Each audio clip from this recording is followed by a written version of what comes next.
Gaurkoan, polinomioak faktorizatzen ikasiko dugu. Hau da, polinomioa biderkagaietan banatzen. Horretarako, lehenago ikusitako bi tresna erabiliko ditugu. Biderkagai komuna ateratzea eta identitate nabarmenak identifikatzea. Beti, orden honetan aplikatuko ditugu. Jar ditzagun adibide batzuk. Esaterako, 6 isa karratu ken 8 isa berriru. Lehenik biderkagai komuna aterako dugu. Kasu honetan, 2 isa karratu da biderkagai komuna. Hori atera ondoren, monomioetan geldituko litzaiguke lehenengo monomioan 3 eta bigarrenean -4 isa.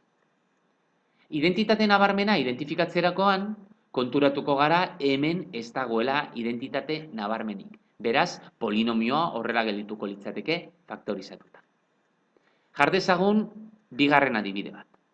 Isa karratu gehi 2 isa gehi 1. Biderkagai komuna ateratzerakoan, konturatzen gara, ez dagoela elementurik 3 batugai hoietan errepikatzen dena. Beraz, ezin dugu biderkagai komunik atera. Identitate nabarmenak identifikatzerakoan aldiz, konturatzen gara, hau lehenengo identitate nabarmena dela. Hau da, batuketaren berbidura. Eta batuketaren berbidurak ze forma dauka? A karratu gehi 2ab gehi b karratu. Edo bestera batera, a karratu gehi b karratu gehi 2ab. Baina nik hemen bi hori errez identifikatu dut. Beraz, hau bestera batera idatzita horrela da. Guk a identifikatu beharko dugu eta b baita ere. A zein da?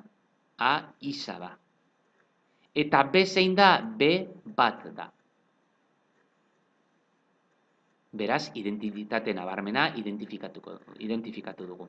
Orain, faktorizatzeko, biderkagaietan banatzeko, isa gehi 1, bider isa gehi 1, idatz dezakegu. Hau berbidura delako. Isa gehi 1, bider isa gehi 1. Goazen beste adibide batekin. 63 isa karratu ken 42 isa gehi 7. Beti bezala, lehenik biderkagai komun ateratzea. Eta kasu honetan erreza da. 7 da 3 monomio hauetan errepikatzen den elementu bakarra. Beraz, 7 bider, zer gelditzen zaigu lehenengo monomioan? 9 isa karratu. Bigarrenean, ken 6 isa. Eta azkenengoan, gehi 1. Hori egin ondoren, identitate nabarmena ia dagoen, begiratuko dugu. Hemen barruan, identitate nabarmen bat dago. Bigarrena. Zergatik da bigarrena? Hemen minus bat daukagulako eta 3 elementu daudelako.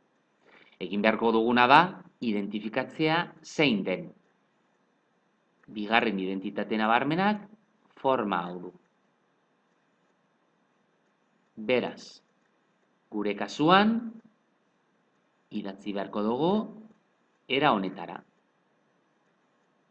A ken B karratura. Zein da A gure kasuan? Gure kasuan A hemen izkutatuta dago eta da 3 isa. 3 isa karratura 9 isa karratu delako. Hemen minus eta B.